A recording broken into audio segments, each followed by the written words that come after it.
This is the continual evolution of the East Coast beat. It was supposed to be a high of like 99, but my phone said 97 today. I found it to be actually relatively cool. I went out at about 6:30, 7 o'clock while the sun was still out. I didn't really sweat that much. Maybe there was a breeze that kept me going the whole time. But it was nice. I mean, because I was thinking, should I wait all the way until, sunset, 8 o'clock out here? Should I wait all the way out until 8 o'clock before I go to the market to get my smokes, to get my gallon of milk, to get my, plantains if they have them, you know what I'm saying? So, in the continual evolution of the East Coast beat, in the shade of the sun, I sit and smoke. Pillows like clouds roll from my 51-year-old lungs. Am I doing nothing more than growing my beard? I ask. In and out.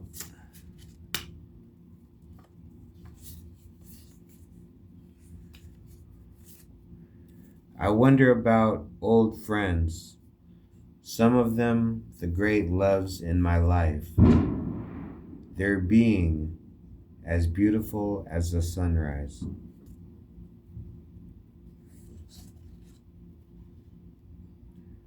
Lost to fields, lost to college campuses and career plans. I myself was lost to the beat and the 100 plus degree heat of Southern California.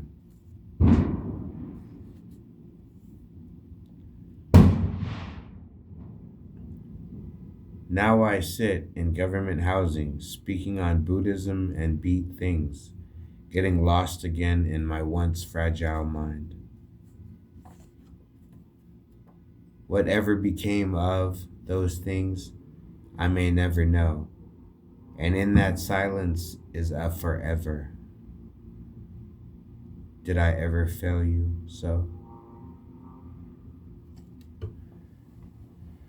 So I hear from one guy in particular, his name is Sam Vaknin, that narcissist. When I was in the military, I took a MMPI, Minnesota Multiphasic Personality Inventory or something. And I took it and I came up high on narcissism, quite high on narcissism. And I came up high on borderline and antisocial. Now, this was after basically being arrested for being drunk. A bar fight. That's why I don't drink to this day. This was one of the few nights where I drank so much that I blacked out, and I've done it before and I've done it since. So I usually just don't drink. So I ended up blacking in and out of consciousness that night. Some things happened, and the police got involved. The MPs got involved. I ended up going to basically an alcohol awareness class, and then she told me just quit drinking. If you're not an alcoholic, just quit drinking. And I was like, I only drink on the weekends. She said, yeah, but what else do you do? I mean, you're like, you go out, you have a beer for lunch, you have a couple beers with your friends, then a couple shots, then you go to a club, then you have a couple more drinks. It's like, okay, other than that, what do you do? I mean, even if you go to I go to a museum, I'm still gonna have a beer out in the garden. You know what I'm saying? It's like, so I realized, yeah, maybe I do have a thing with alcohol. It's just I keep it to the weekends.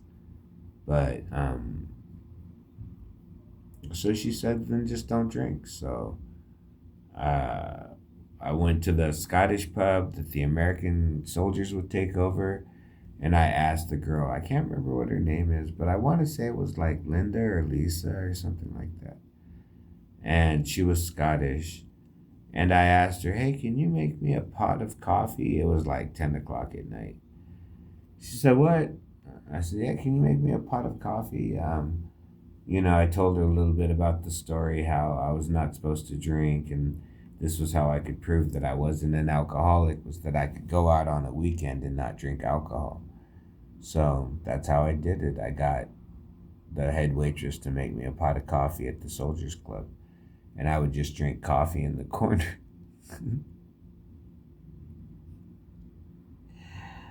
Man, you know what I'm saying?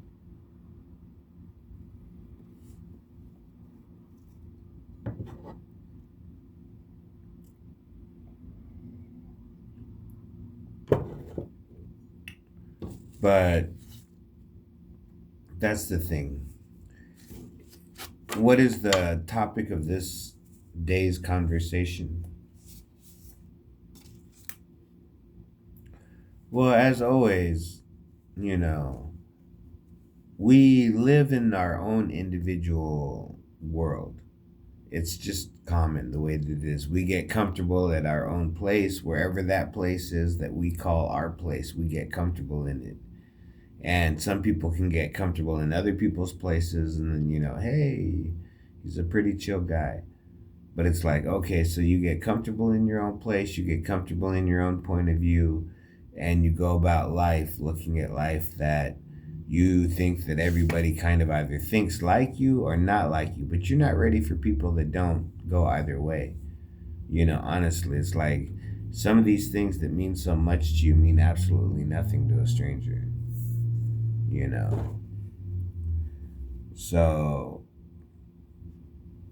we go through life and we see people sitting in the shade, or we see people sitting on the bus, or we see people at the mall sitting on a bench. And sometimes you do wonder, like, what is their everyday average life like?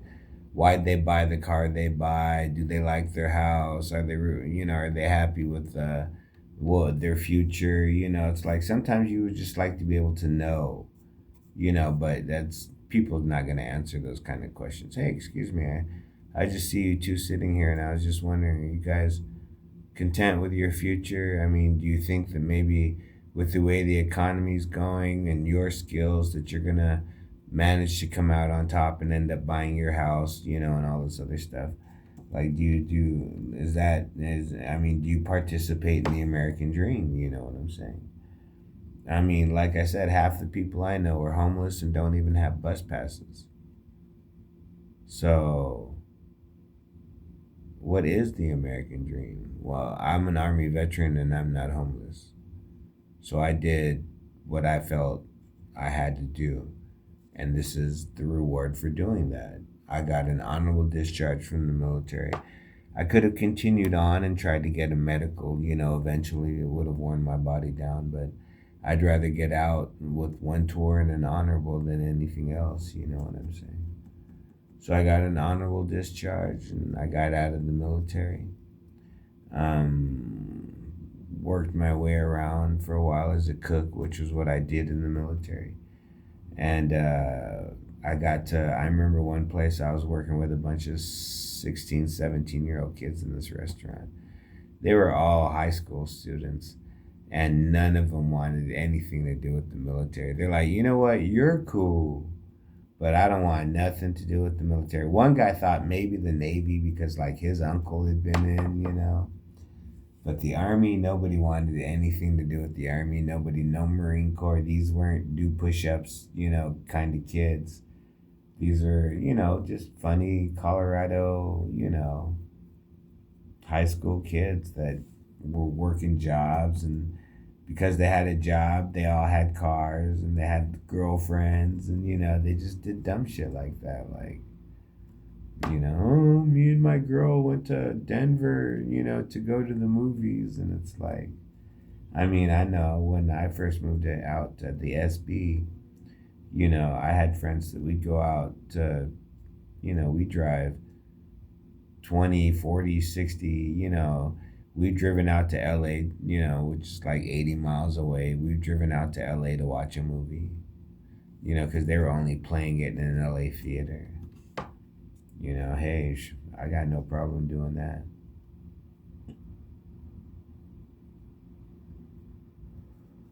like I said, when you see people sit in the shadows, like I'm 51, I realized that I might be able to pass as a common street person. You know what I'm saying? Like, oh, that's just another guy on this. Because in San Bernardino, a lot of people have disability.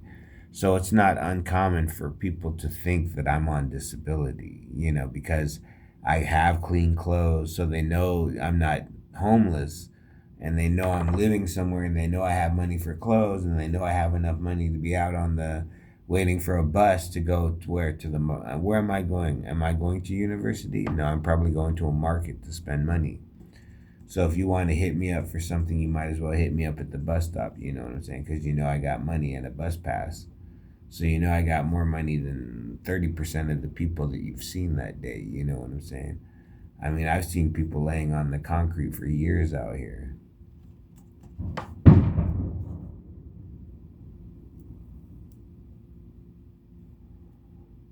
So what can I say? The American dream. I mean, I got to see castles when I was 19 in the best shape of my life. I would stay up all night with French girls, with Hungarian girls, with German girls, with Venezuelan girls, dancing and eating and drinking, meeting their family. I mean, I was, naive, innocent. I don't want to use the word innocent. But I was naive at least, to life. I mean, I had grown up poor, and part of that poverty was that I didn't have girlfriends because I had nothing. Um, hey, it's kind of hard to just, hey, let me come hang out at your house all the time. And then it's like, what's that supposed to lead to? I can't even bring you tacos from Taco Bell, you know what I'm saying? That, that's how poor I was as a kid. And if I did ever bring you anything, it was probably stolen or given to me as a gift, and I'm giving it to you because it's like I have nothing else to offer. You know what I'm saying? So that's how much money I had growing up. So when I got to the army, I got married, and then after I got divorced, I was like, man, I'm walking around with 500 of their dollars. I had 500 Deutschmarks every Friday because I worked 12 days on and I only had 2 days off. So every time I left the base, I'd have basically $500. I would pull out 500 Deutschmarks, which came out to about 300 something, or like 300, about 300 and something. And that'd be 500 of their dollars. And rooms downtown. And this is like, the stone hot cottage room downtown. Those ones were going for 200. The ones I stayed at were 125, 150. I stayed at this most of the time. I stayed at the Soldiers Hotel, but a couple times I stayed on a couple of guest houses. They're called in on the Economy. Very nice, bro. Especially in southern Germany, I really liked the whole architecture. It was just, and then they'd have like these down comforters, these goose down comforters. Oh my god, it'd be so cold, but under that comforter you wouldn't even know, bro. And they were so soft.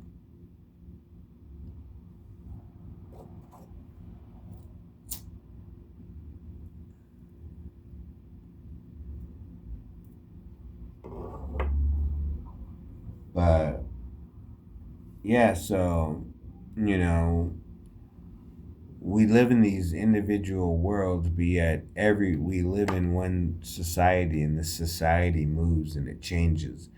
And what was once a problem is now no longer a problem. Maybe there's no solution, so they just give up on it. Or maybe none of the solutions work, so they just let it be. We just rather take it as a problem and make it normal. You know, so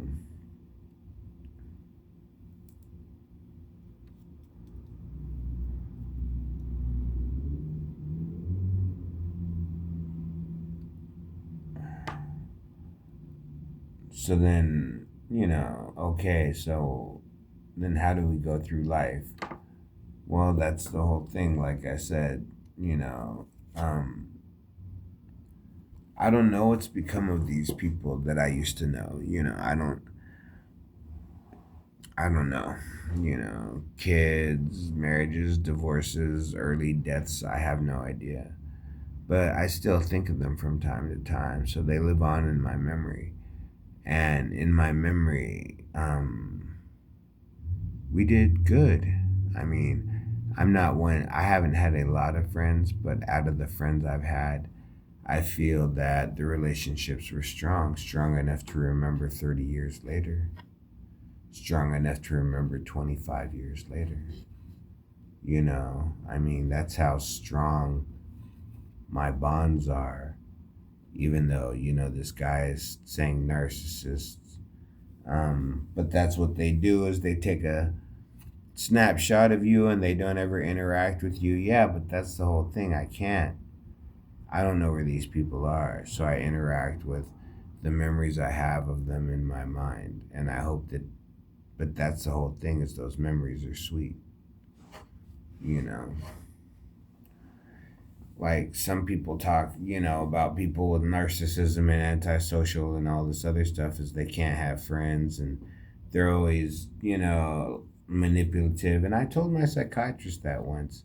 I said, look, I feel like I have to manipulate. Like I have to say when I'm sitting in a room with certain people, I have to speak.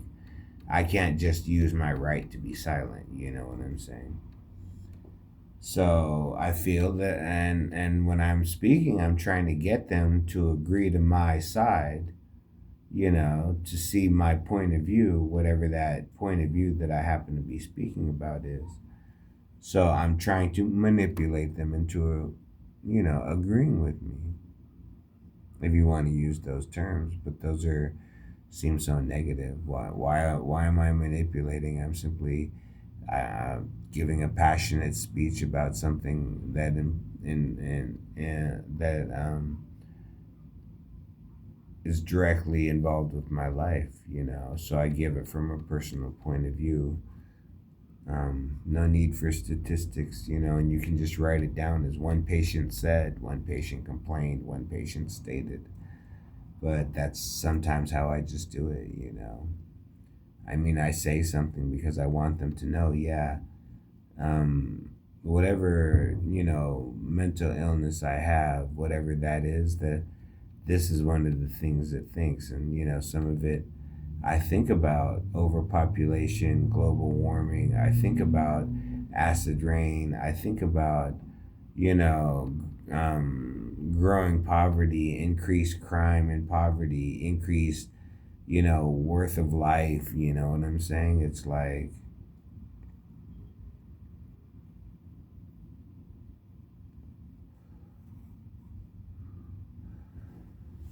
so that I think about these things. You know what I'm saying? I've never not been able to not think about these things.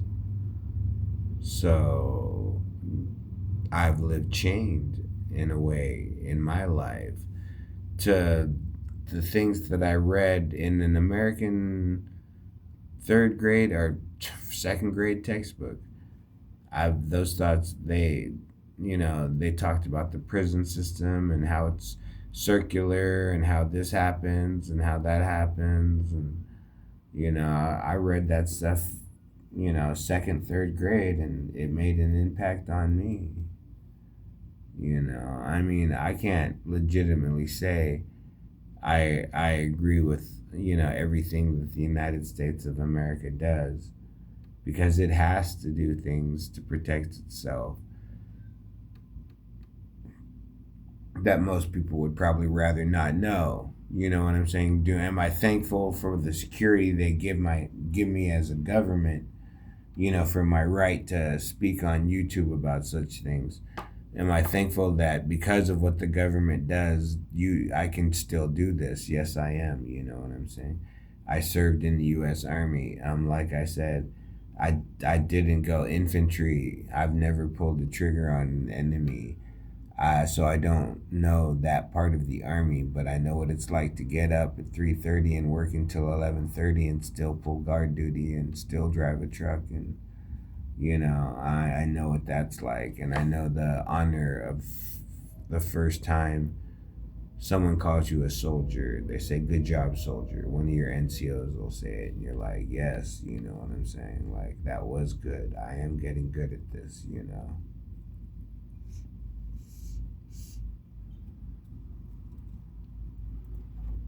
And that's how I saw the world. That's I've seen most of the world as a soldier, you know.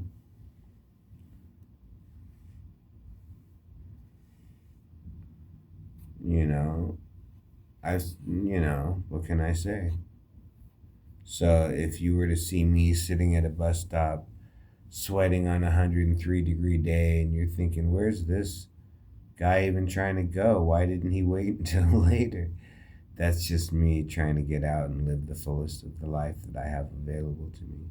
Sometimes when I have no money in my pocket, I understand why I'm sitting in my AC smoking rolling what's left of the tobacco into my what's left of cigarette butt tobacco into rollies. Like, I can understand why I do that. But when I have some money and I think to myself, oh, we'll just go out. I mean, where would you go? If you were a tourist to the city, where would you go? Well, honestly, I have a couple spots, thrift stores, discount places, one or two places where I eat, you know what I'm saying? Um, but on a 100-degree day, like I said, I'm thinking bus stop to bus stop, and is there a bathroom nearby? Because with my 51-year-old bladder, still drinking 4 cups of coffee in the morning before I take off. It's like, bro, you drink 4 cups of coffee and 2 thermoses of water, and you're gonna just I'll go out there. I'm gonna take an hour-long bus ride and not end up almost pissing myself getting off of the bus. You know what I'm saying?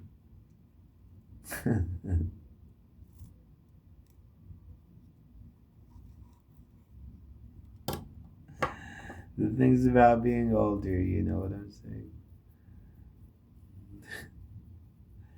But yeah, that's one of the things. I got to see Europe as an 18, 19 year. I've danced with European women. I've eaten chocolate. I've ate cheese. I've sat on a castle wall and had a beer. Where the soldiers used to stand guard. You know what I'm saying? It's like I got to do all that in my life, so I don't feel like I've really missed out on too much. Now that I'm in the SB, it's retiring. It used to be a 100% um, town for retirees. You know what I'm saying? Like, you could work 30 years and then retire here because the houses were affordable as compared to what the jobs were. You know. So it used to be, and then now it's a lot of the city is on some kind of government assistance. A majority of the county is on some kind of government assistance, but a lot of city of SB, is on government assistance in some way, you know what I'm saying? Either a housing program, a food program, this program, some kind of government assistance.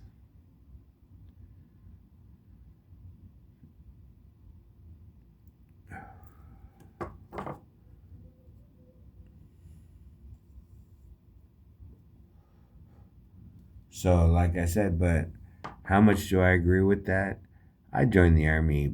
I I had to have the recruiter call my parents when I was still 17 because I wasn't living with them anymore. Is it all right if your son joins the army? You have to agree. Oh yeah.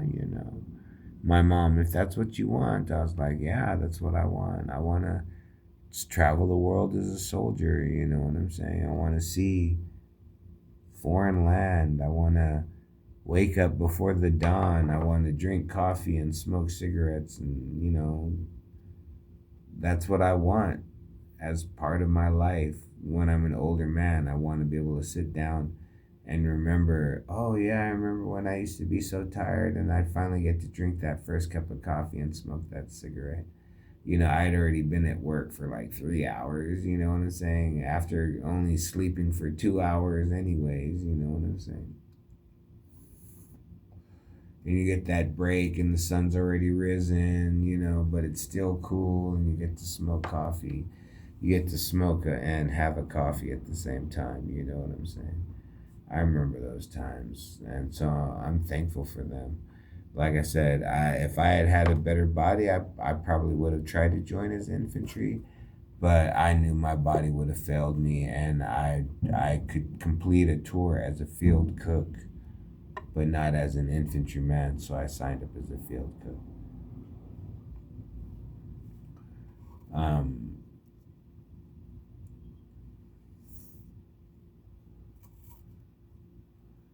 so in the continual evolution of the East Coast beat, then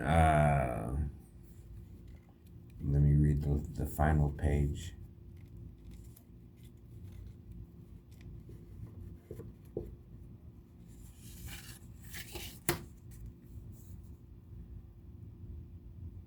In the silences of forever. So remember that the last time you ever saw somebody, did you ever think that that would be the last time you ever saw them? Has it been 10, 12, 20 years? You've moved cities, you stay inside a lot more, whatever. When was the last time you ever saw your old best friend? You know what I'm saying? When was the last time you ever saw or laid next to your girl, you know, at 3 o'clock in the morning after clubbing all night with your heart still beating and, you just listening to the thudding in your head as you fall asleep? When was the last time? Did you know it at the time? This will be the last time. You know what I'm saying? The continual evolution of the East Coast beat.